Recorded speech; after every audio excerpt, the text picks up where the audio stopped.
జేబుల కత్తెర పెట్టుకొని తిరుగుతున్నా నేను అంటాడు. జేబుల కత్తెర పెట్టుకొని ఎవడు తిరుగుతాడే? పక్కా జేబు దొంగలు తిరుగుతారు. గసంటోడు అయ్యా రేవంత్ రెడ్డి గారు, జేబుల కత్తెర జర పైలం అటు ఇటు అయితే డేంజర్ ఉంటుంది సుమా, చాలా డేంజర్, జాగ్రత్తగా పెట్టుకోండి. ఎందుకంటున్నా అంటే ఈయన మన కర్మ, మన ముఖ్యమంత్రి జేబుల కత్తెర పెట్టుకొని తిరుగుతా, మెడల పేగులు వేసుకుంటా, లంకె బిందెలు పెట్టుకొని గీవిడ అవే మన ముఖ్యమంత్రి. రైతు బంధు ఈరా మగడ అంటే అది శాత కాదు, కరెంట్ ఇయనికి శాత కాదు, మహిళా సోదరి మనులకు నెలకు 2500 ఇస్తాను అది ఈరా భయ అంటే అది లేదు, నెలకు 4000 ఇస్తాం ముసలోళ్ళకన్నా అదేదిరా భయ అంటే అది దిక్కులేదు, ఇదేది తులం బంగారం అన్న ఆడపిల్లల పెళ్లికి అదేదిరా అంటే అది లేదు, ఇవేవి లేవు. అందుకే దాన్ని కవర్ చేయడానికి ఏం చేస్తుండు, ఫోన్ ట్యాపింగ్ అవుతుంది అంటాడు. ఏడైతుందిరా భయ ఏమైతుంది బయట పెట్టంటే మనకు చెప్పాడు. యూట్యూబ్లకు లింకులు ఇస్తారు, యూట్యూబ్లకు మీడియాలకు లింకులు ఇచ్చి వీళ్ళ ఫోన్ ట్యాప్ అయింది, వాళ్ళ ఫోన్ ట్యాప్ అయింది, ఇదైపోయింది అదైపోయింది. చెయ్యి, నీ చేతులు ఉంది కదా అధికారం, ఏం చేస్తావు వచ్చేయి అద్దంటారు ఎవరన్నా. ఏమన్నా తప్పు జరిగితే విచారణ చేయి, మేము అద్దంటలేం కదా. ఎక్కడెక్కడ తప్పులు జరిగినావో ఎవరు తప్పులు చేసినరో వాళ్ళ మీద చర్య తీసుకో. భయపడతాము, ఎవడు కూడా ఇక్కడ భయపడ్డాడు ఎవడు లేనే లేడు, నువ్వు ఎంటిగా కూడా వీకలేవు అనే మాట కూడా నేను విజ్ఞప్తి చేస్తా ఉన్నా. మీరు దయచేసి నేను మిమ్మల్ని కోరేది ఒకటే, మనం వీటికి ఆగం కావద్దు. ఈ 100 రోజులల్లా అస్సలు పని చేసే తెలివేమో లేదు, కరెంట్ ఇచ్చే ముఖం లేదు, మంచిళ్ళు ఇచ్చే ముఖం లేదు, రైతు బంద్ చేసే ముఖం కాదు, రైతులు చస్తుంటే రైతుల పొలాలు ఎండుతుంటే ఆయన పోయే తెలివి లేదు. ఓదికు ఇసుక దందా, ఓదికు రైస్ మిల్లర్లను పిలిచి బెదిరించుడు, ఓదికు క్రషర్లను పిలిచి బెదిరించుడు, ఓదికు బిల్డర్లను పిలిచి బెదిరించుడు, మాకు పార్లమెంట్ ఎన్నికలకు పైసలు కావాలి, ఢిల్లీకి కప్పం కట్టాలి అని 2000 కోట్లు ఇప్పటికే మెల్లగా జమ చేసుడు. ఆ జమ చేసుడు బయటికి రాకుండా ఏం చేయాలి, ఇగో ఫోన్ ట్యాపింగ్ అవుతుంది, ఇగో ఈ స్కామ్ అవుతుంది, గొర్రెల స్కామ్ అవుతుంది, బర్రెల స్కామ్ అవుతుంది అని టీవీలలో తిప్పాలి, మన నెత్తులని ఖరాబ్ చేయాలి. అసలు కథ ఏంది, కిందనేమో ఇసుక స్కామ్లో ఒక మంత్రి దొరుకుతాడు, ఇంకో దగ్గర రైస్ మిల్లర్లు ఇంకో మంత్రి బెదిరిస్తాడు, ఇంకో దగ్గర క్రషర్ల మీద దాడులు చేసుకుంటా అక్కడ పైసలు వసూలు చేస్తారు, ఇక్కడ బిల్డర్ల మీద దాడులు చేసుకుంటా ఇక్కడ పైసలు వసూలు చేస్తారు. నేను అడుగుతున్నా రేవంత్ రెడ్డి, హైదరాబాద్ పరిధిలో ఇలా నువ్వే మున్సిపల్ మంత్రివి, నేను ఇదివరకు మొన్నటిదాకా నేను డిసెంబర్ దాకా నేను మంత్రిగా ఉంటి కాబట్టి నాకు తెలుసు డిపార్ట్మెంట్లో ఏం జరుగుతుందో నాకు కూడా తెలుసు.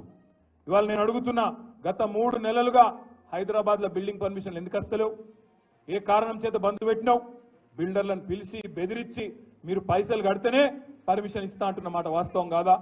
ఢిల్లీకి 2500 కోట్లు నువ్వు సామంతరాజు కాబట్టి ఢిల్లీకి కప్పం కట్టాలి కాబట్టి ఇవాళ అక్కడ 2500 కోట్లు జమ చేసి కట్టిన మాట వాస్తవం కాదా? ఇవి దోపిడీ సొమ్ము కాదా? ఇలా నువ్వు మాట్లాడతావు ఈ తప్పు జరిగింది ఆ తప్పు జరిగింది అని బోగస్ ముచ్చట్లు, కేసీఆర్ని తిట్టుడు, అడ్డమైన ఛానళ్లలో ప్రచారాలు చేసుడు, పబ్లిక్ దిమాక్ అంతా ఫిరాయించిపోయేటట్టు అడ్డమైన మాటలు మాట్లాడు, అసలు మాటలు మాట్లాడు. ఈ మధ్యలో మీరు తెలుసు హైదరాబాద్లో ఏం జరిగిందో పద్మారావు గారికి కూడా మన కేసీఆర్ గారు చెప్పినారు, గోపి గారు కూడా చెప్పినారు. హైదరాబాద్లో మనం ఉన్నప్పుడు 20,000 లీటర్లకు ఫ్రీ నీళ్ల కోసం 11.5 లక్షల మందికి దగ్గర 11.5 లక్షల కుటుంబాలకు 20,000 లీటర్లకు ఫ్రీ నీళ్లు ఇచ్చినాం. కానీ ఈ ప్రభుత్వం వచ్చినాక, కాంగ్రెస్ ప్రభుత్వం వచ్చినాక మొన్న దగ్గరగా 8 లక్షల కుటుంబాలకు కొత్తగా 1000 రూపాయల బిల్లులు పంపిస్తా ఉన్నారు బస్తీలలో ఇయ్యాలి. దాని మీద కొట్టాడవలసిన బాధ్యత మన మీదనే ఉన్నది అనే మాట నేను మీకు గుర్తు చేస్తా ఉన్నా, విజ్ఞప్తి చేస్తా ఉన్నా. అదేవిధంగా ఫ్రీ కరెంట్ అన్నారు, ఫ్రీ కరెంట్ 200 యూనిట్ల వరకు అన్నారు.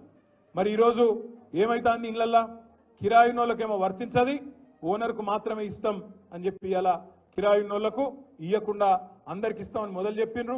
మొదలేమో అందరికీ అన్ని ఫ్రీ అన్నారు, ఇప్పుడేమో కొందరికే కొన్ని ఫ్రీ అంటాను. రేషన్ కార్డు అని కట్టింగు, ఇంకోటని కట్టింగు పెట్టి కటింగులు చేసే ప్రయత్నం చేస్తుంది.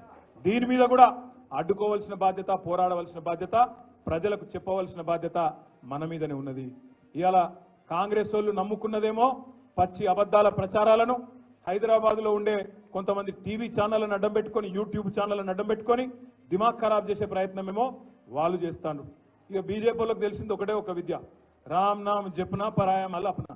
10 ఏళ్ళు ఏం బిక్కినరా అంటే అది చెప్పనికి ఏం లేదు. 10 ఏళ్ళు ఏం చేసిరా మోడీ గారు ఈ దేశానికి అంటే చెప్పేందుకు ఏం లేదు కిషన్ అన్నకు. అందుకే ఏం చెప్పాలి, జై శ్రీరామ్. మేము కూడా జై శ్రీరామే, మాకేం అభ్యంతరం లేదు. కానీ కాకపోతే మీరు ఆడుతున్న ఈ నాటకం, రాముణ్ణి అడ్డం పెట్టుకుని ఆడుతున్న నాటకం ఏదైతుందో తప్పకుండా అందరం కూడా పసిగట్టవలసిన అవసరం ఉంది. ఇలా ప్రతిపక్షాల గొంతు నొక్కడం, జైల్లో పెట్టడం, ఎలక్షన్లలో మానసికంగా ప్రతిపక్షాలను వేధించడం, దొంగ కేసులు పెట్టడం. నేను ఒక్కటే అడుగుతున్నా ఇవాళ మోడీ గారిని, కిషన్ రెడ్డి గారిని. కిషన్ రెడ్డి అంటాడు, నిన్న లిక్కర్ స్కామ్లో ఏమేముందో నేను అంతా బయట పెడతా. అది కోర్టులోనే ఉండే, కోర్టులో పెట్టు, బయట పెట్టు. నిజంగా తప్పు జరిగితే బయట పెట్టు, బయట పెట్టి కోర్టులో జడ్జి గారు శిక్ష వేస్తాడు, తప్పకుండా న్యాయం జరుగుతుంది.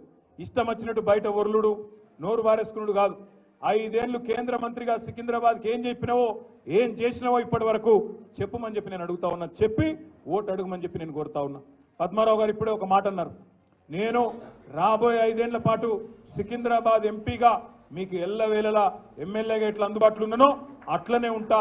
మీకోసం గొంతు విప్పుతా, మీకోసం పార్లమెంట్లో కొట్లాడతా.